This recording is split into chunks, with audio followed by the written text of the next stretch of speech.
Hello नमस्कार और आप सबका इस प्लेटफॉर्म पर स्वागत है।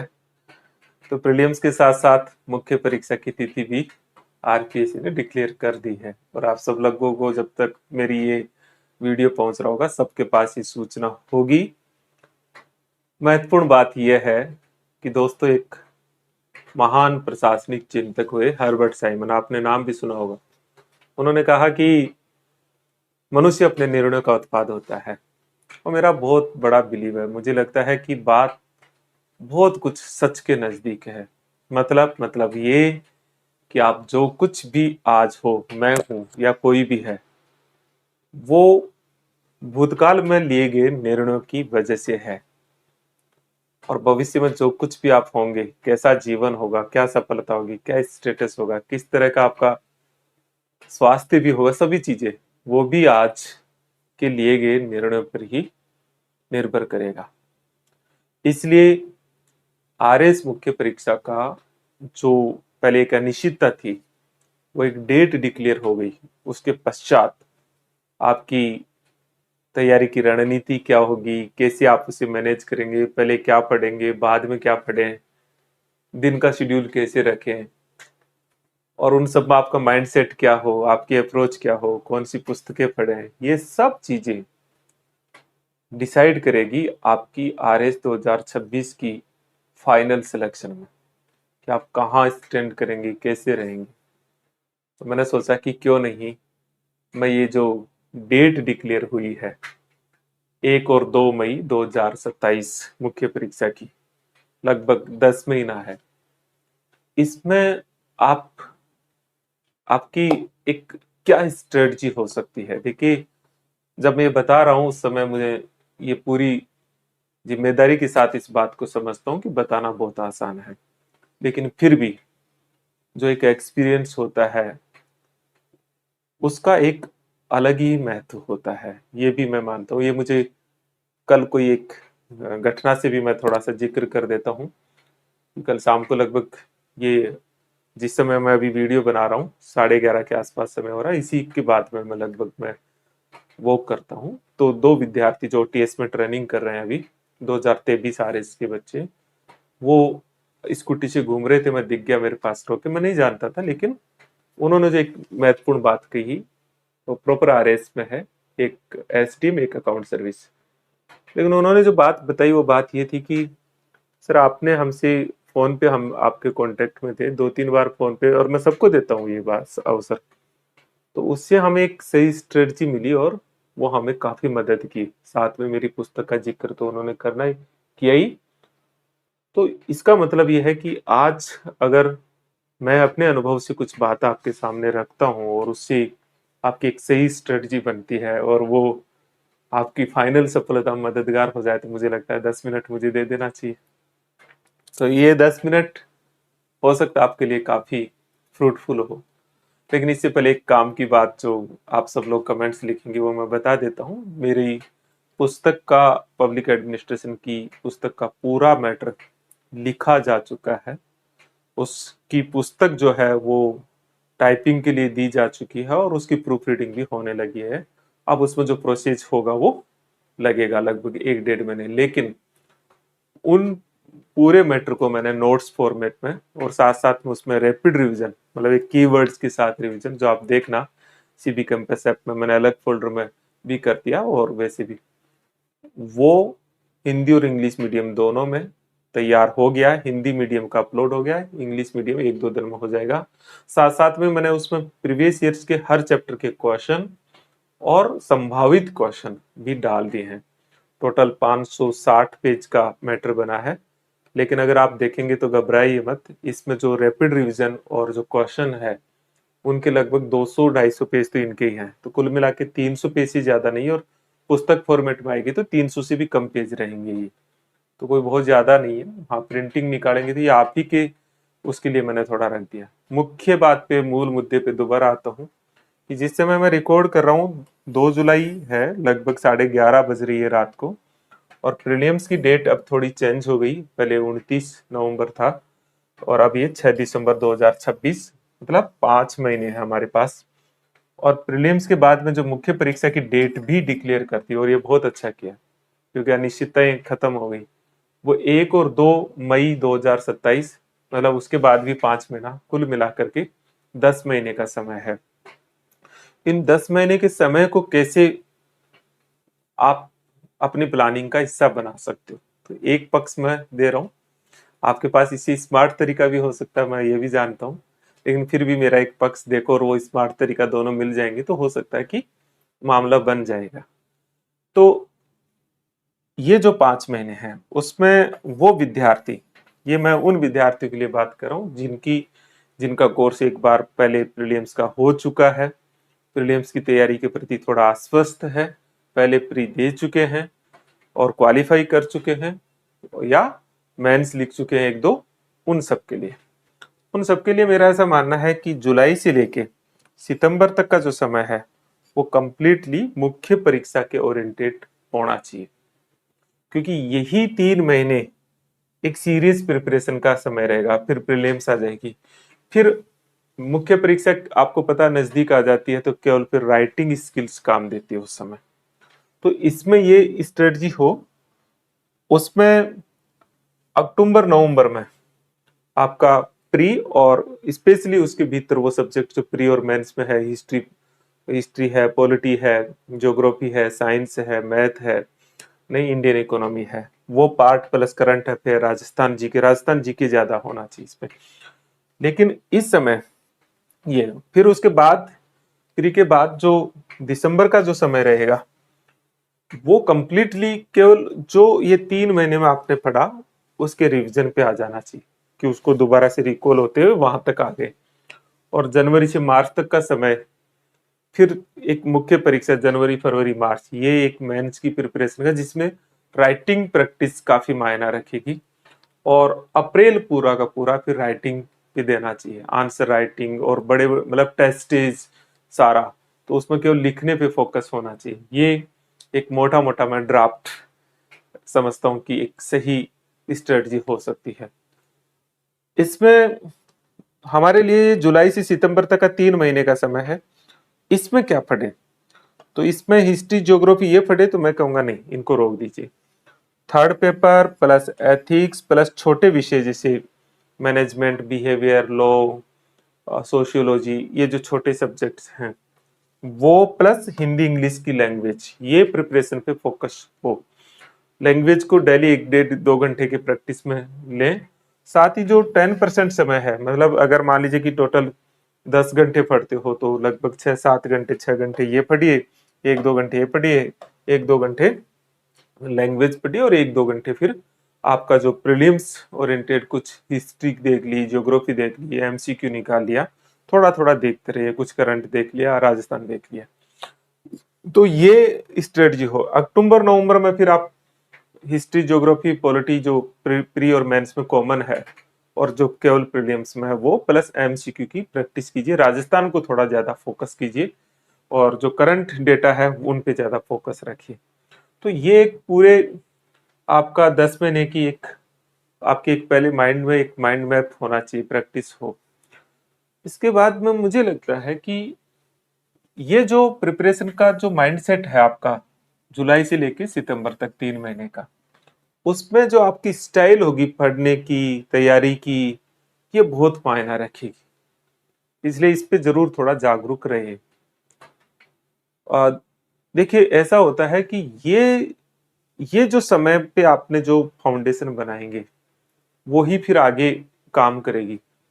इसलिए इसमें एक तो 4-5 चीजों पे आपको फोकस कर सकते हो, करना चाहिए तो मैं नहीं कह सकता, कर सकते हो। एक तो डीप प्रिपरेशन कीजिए इस समय।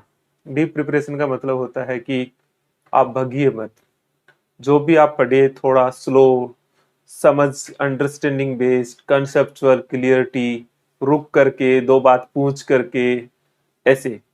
तो ये जो माइंडसेट होगा ये काफी पे करेगा बाद में। इस समय आप चाहे कम पढ़ लीजिए, लेकिन जितना पढ़े वो डीपली स्टडी कीजिए। दूसरी चीज है वो है कि परमानेंट मेमोरी में जाए चीजें। आपका थॉट ये नहीं है कि आप केवल पढ़ रहे हैं आप, पता है तीसरे दिन चौथे दिन तो हम 70-80% भूल जाते हैं, और अगर 20 दिन रिवीजन नहीं किया तो 10% नहीं, एक छोटी सी आउटलाइन बचती है। तो परमानेंट मेमोरी में कैसे जाए? तो हमें कोई भी चीज जब हम स्टडी कर रहे हैं तो थोड़ी कहानी बनाते हुए, आपकी कुछ घटनाओं से जोड़ते हुए इस तरह से उसको कनेक्ट कीजिए। दूसरा, उसका एक मेथड होता है परमानेंट मेमोरी का, कि आप आज पढ़े, तीसरे दिन बाद रिवीजन कीजिए। मतलब ऐसा कुछ आपको मेथोडोलॉजी लेनी पड़ेगी कि 2 घंटे रिवीजन के हो, फिर 7वें दिन रिवीजन रखिए, फिर 21वें दिन या 30वें दिन, दोनों में से जो भी आपको लगता है, ऐसा 4 रिवीजन इस तरह से हो, और यही पैटर्न को आप रखिए। 19-20 हो सकता है, लेकिन ज्यादा डिफरेंस मत लाइए। इस पैटर्न पे एक मेमोरी है, वो हमारी एक परमानेंट मेमोरी में शिफ्ट हो जाती है, और वो जो चीजें हैं तो बाद में रिकॉल वो तुरंत हो जाएगी। इसके साथ साथ कीवर्ड्स के नोट्स बनाइए। मतलब आपके जो नोट्स हो वो कीवर्ड्स हो। जैसे मैंने मेरे नोट्सों में अब की बार कीवर्ड्स नोट्स दिए हैं, लेकिन तब भी मैं कहूंगा आपके हाथ के कीवर्ड्स नोट्स हो।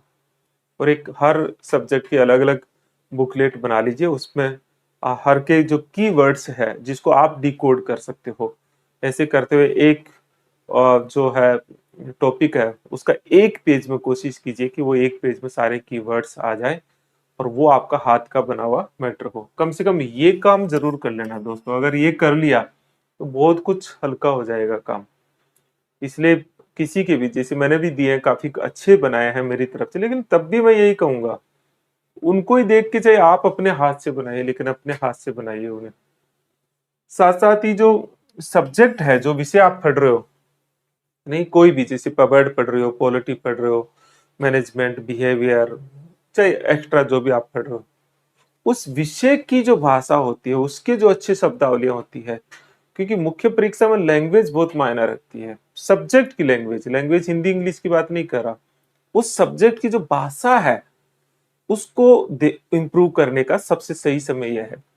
जैसे आप मेरे ही बुक पढ़ते होंगे या मेरे नोट्स पढ़ते होंगे, तो कंटेंट के साथ साथ लैंग्वेज पे जाइए, क्योंकि लैंग्वेज बहुत इंपॉर्टेंट होती है कि कैसे शब्दों को चयन किया है, कैसे धातव्य लगाया, उल्लेखनीय है, किस तरह से चीजों को जोड़ रहे हैं, कब कंक्लूजन निकाल रहे हैं, कैसे कहानी बना रहे हैं, कैसे उसमें फ्लो चार्ट दिया जा रहा है।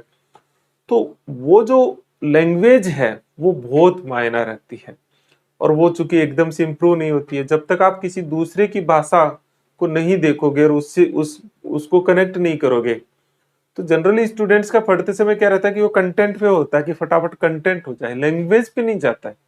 लैंग्वेज पे जाइए, लैंग्वेज को रोज इंप्रूव कीजिए थोड़ा थोड़ा को, क्योंकि जैसे आपका इंटरेस्ट होगा, ये तो इंटरेस्ट का खेल है दोस्तों, तो उस पे जाए जाए। साथ ही आंसर राइटिंग जो है, इस समय जो आपका आंसर राइटिंग है वो फुल, मतलब पूरा पेपर की टेस्ट सीरीज मत दीजिए इस समय। इस समय रोज 1-2 आंसर्स लिखिए। एक चीज मैं जरूर यहाँ सभी को थोड़ा सा शेयर कर रहा हूँ, 2026 की आरएस सभी के लिए लगभग लेवल प्लेइंग है। मतलब ऐसा नहीं है कि पिछली बार आपकी कोई रैंक है या आपने दे लिया तो आप आगे हो, नहीं, ये सबके लिए लगभग लेवल प्लेइंग है। वजह क्या है कि इस आरएस पे 150 शब्द वाले जो आंसर है वो बहुत निर्णायक होंगे, तो छोटे वाले तो रहे नहीं। दूसरा यह है कि इसमें दिखता ही है कि लगभग 30% सिलेबस बदला है, लेकिन जब अंदर जाते हैं तो बहुत कुछ बदल गया है। और जब नए टॉपिक्स में जुड़ते हैं तो ये एक पैटर्न देखा गया कि उस बार के आरएस में उस नए टॉपिक्स पे क्वेश्चंस ज्यादा रहते हैं। तो जब आपको एक तरह से मैं मार्किंग के हिसाब से कहूँ तो लगभग 50% नए पार्ट पे क्वेश्चंस रहेंगे, और पैटर्न बदल गया तो सब लगभग बराबर है। तो जो पुराने स्टूडेंट्स ये नहीं पाल ले कि हाँ नहीं हम तो पिछली बार वाले हैं जी, 3 बार दिए हुए हैं जी, नहीं, आप सब लोग बराबर हो। अगर ये माइंडसेट रखेंगे तो बाद में आपको, मतलब असफल होते हुए मैं भी नहीं देखना चाहता, आप भी नहीं देखना चाहते। तो कई बार जो हमारा माइंडसेट होता है वो काफी हमारी सफलता और असफलता को डिसाइड करता है। तो ये चीज, तो आंसर राइटिंग केवल कुछ ही है, लेकिन आंसर राइटिंग को 2 तरह से करना चाहिए, ऐसा मेरी समझ है। मतलब एक ही आंसर को एक बार आप क्वालिटी से लिख के देखिए, और एक बार आप टाइम बाउंड में और क्वालिटी को मेंटेन करते हुए लिखिए। मतलब हर आंसर को 2 बार लिखिए। तो आप सिर्फ एक बार आपने अच्छे से क्वालिटी कंटेंट सारा मिला के देखिए, फिर दोबारा आप उसे बहुत फास्ट स्पीड में, जो समय होता है कि इतना समय अलॉट होता है, तो उसमें लिखिए बड़ा सवाल 10 मिनट में, जो 50 शब्दों वाला है वो लगभग 3 मिनट के आसपास, नहीं है 2 से 3 मिनट में उसको लिखा जाता है। तो उसकी प्रैक्टिस साथ साथ कीजिए, तो ये होगा तो काफी आपको मदद करेगी। मतलब आपकी धीरे धीरे धीरे धीरे स्किल है मैथ्स की वो इम्प्रूव होती चली जाएगी, क्योंकि मुख्य परीक्षा एक स्किल है। स्किल समझते हो, ये एक आर्ट है। तो ये धीरे धीरे प्रैक्टिस से, इंटरेस्ट से, इसी से डेवलप होती है। तो इसको देख सकते हैं। एक मैंने थोड़ा सा और आपके लिए है कि प्रतिदिन जो अध्ययन की रणनीति है वो कैसे हो सकती है, तो थोड़ा सा मैंने इस पे सोचा है, लगता है जल्दी जल्दी वो भी शेयर कर देता हूँ। तो मुझे ऐसा लगता है कि इसमें आप एक तो बड़ा विषय जैसे पब्लिक एड ले लिया या एथिक्स ले लिया, जो नया वाला है कोई भी, या पॉलिटी और आईआर जिसमें डायनेमिक्स ऑफ पॉलिटिक्स है, जो मैं कल से शायद शुरू कर रहा हूँ इसको, वो लगभग इसको 50% समय दीजिए। और एक छोटा विषय ले लीजिए जैसे बिहेवियर मैनेजमेंट या लो, कोई भी आप एक या दो, और लगभग 20% दीजिए। और इन दोनों की तैयारी की रणनीति बहुत कुछ अलग होगी। मतलब इसमें आपको 150 शब्दों के ओरिएंटेशन होगा, इसमें सिर्फ 50 शब्द ही होते हैं। तो यहाँ पे केवल आप पॉइंट वो मतलब उसी तरह से आंसर्स बनाए। इनको जब आप पढ़ रहे हो तो एनालिटिकल पार्ट पे ज्यादा चाहिए, अलग अलग डायमेंशन पे, इंटरडिसिप्लिन पे। लेकिन इसमें सिर्फ कंटेंट पे जा सकते हो आप। और लैंग्वेज जो है उसकी पर डे आप प्रैक्टिस कीजिए। जो ग्रामर है हिंदी और इंग्लिश की, और जो राइटिंग जो पार्ट है उस पे, और डेली 1-1.5 घंटा, मतलब अगर मैं ये मान के चलूं कि 45-45 मिनट या अल्टरनेट डे 1.5-1.5 घंटे प्रिपरेशन करते हो, तो ये एक सही दिशा होती है। बाकी तो आप 10% समय में प्रीलिम्स ओरिएंटेड कुछ चीजें थोड़ी थोड़ी कनेक्ट कर सकते हो। एक ये कि ये 6 दिन की स्ट्रेटजी होनी चाहिए। 7वां दिन जो है आपका वीक का, थोड़ा फ्री रखिए उसको। इसको बफर डे भी कह सकते हैं, फ्री रखिए उसे। उस दिन जो चीज टारगेट्स पूरे नहीं हुए उनको देखिए। उस दिन हेल्थ, थोड़ा अपने आप पे विचार कीजिए। कभी कभी ऊंचाई पे हम घूमने चले जाते हैं, अकेले चले जाते हैं, तो हम थोड़ा नया थॉट आता है उस समय, अपनी सही मूल्यांकन होता है, एक नई ताजगी आती है। कुछ मूवी देख लीजिए, है ना, दोस्तों से मिल लीजिए। तो इस तरह से रखिए इसमें।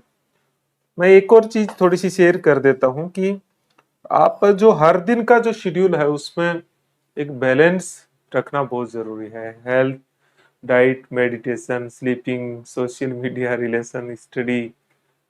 और मैं किसी अलग दिन बताऊंगा, बाकी ये बहुत जरूरी है। स्पेशली मैं आपको 2-3 चीजें छोटी छोटी बता देता हूँ कि आप डेली प्रैक्टिस में ये जो आपका डाइट में विटामिन्स ज्यादा लीजिए। मैं आपको सजेशन देता हूँ, कई बार एक बार बीमार पड़ जाते हैं ना, बहुत नुकसान हो जाता है, और मेरे ऊपर प्रयोग किए हैं सारे। तो विटामिन सी ओरिएंटेड चीजें ज्यादा रखें, जिससे कि आपकी इम्यूनिटी बढ़े और आप बीमार ना पड़ो। आंवला बहुत महत्वपूर्ण चीज है, नींबू, लेकिन आंवला बहुत महत्वपूर्ण चीज है। ऐसे प्रोटीन ओरिएंटेड जैसे सोयाबीन वगैरह चीज लेते हो वो है। लेकिन ये कहने के लिए इस क्लास का हिस्सा नहीं है, लेकिन मैं कभी कभी मानता हूँ कि बहुत महत्वपूर्ण हिस्सा है ये। इसी तरह से एक्सरसाइज को एक रेगुलर फिक्स रूटीन में लाना, क्योंकि एक्सरसाइज जो होगी, रनिंग और एक्सरसाइज, वो आपकी स्लीपिंग को ठीक कर देगी। और मेडिटेशन ये तो आप रख लो, क्योंकि ये वैसे तो मेडिटेशन 24 आवर ही होना चाहिए, लेकिन फिर भी मेडिटेशन जो है कुछ समय के लिए अपनी सांसों पे फोकस करते हुए बहुत डीप जाना, है ना, वो चीजें नर्वस सिस्टम को स्टिमुलेट करने के लिए जो वॉइस होती है अलग अलग, जैसे झरने की वॉइस है, दूसरी है, वो भी सुना करे, जिससे कि एक रिलैक्सेशन हो। सोशल मीडिया और रिलेशन पे मैं अभी तो शॉर्ट बात करता हूँ। देखिए इसको धीरे धीरे कम कीजिए। ये मैं आपको मानता हूँ कि एकदम से संभव नहीं होता, लेकिन थोड़ा थोड़ा प्रैक्टिस करेंगे। रिलेशंस ये बहुत बड़ी प्रॉब्लम्स होती है, इनमें एक ये फायदेमंद भी बहुत होती है और नुकसानदायक भी बहुत होती है। तो इनमें एक संतुलन जरूर रहे, वो कभी अलग बात करेंगे। लेकिन इन सबके बीच में अपनी स्टडी का कंसंट्रेशन जो है वो इन सब चीजों पे डिपेंड करता है। जब भी पढ़े लंबी सिटिंग ले, क्योंकि जो शुरुआती आधा 1 घंटा है वो तो कनेक्ट होने का ही होता है। तो कोई भी आप सिटिंग ले, 5 घंटे 4 घंटे के लिए, क्योंकि 1 घंटे बाद की जो स्टडी होती है वो प्रोडक्टिव होती है, फिर दूसरे तीसरे घंटे की और ज्यादा प्रोडक्टिव होती है। बीच में स्लिपिंग लेके फिर पढ़ने लग जाए, बीच बीच में सोशल मीडिया और दूसरे जो स्क्रीन का प्रयोग करते हैं, वो मुझे लगता है कि आपकी मेमोरी को कनेक्ट करने में बहुत बहुत दिक्कत पैदा करती है। तो ये कुछ चीजें मैंने आपको बताया। अन्य चीजें तो आप अगर मुझसे जुड़ना चाहते हैं, जो कोर्सेज कुछ चल रहे हैं, तो उनकी जानकारी नीचे स्क्रीन पे भी है।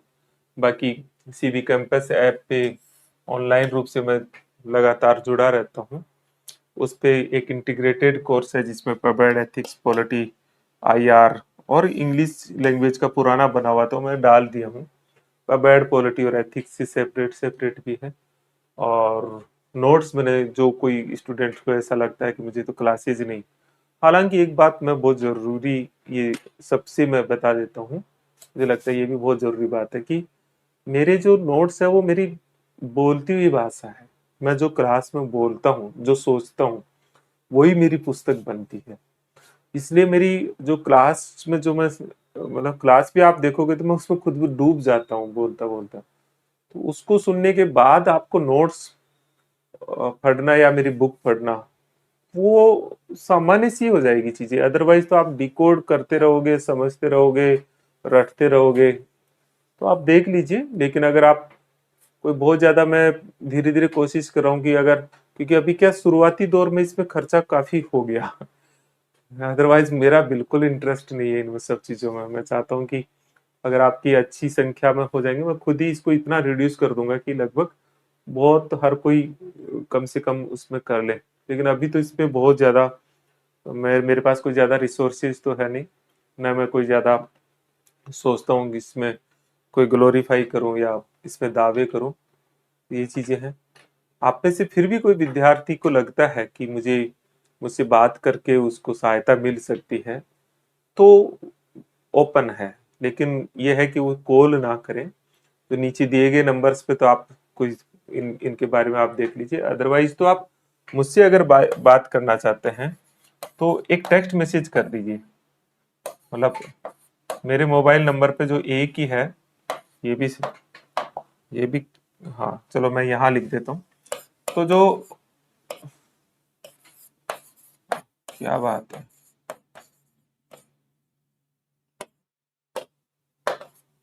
मैं डायरेक्ट ही नंबर लिख देता हूँ, 98878981 और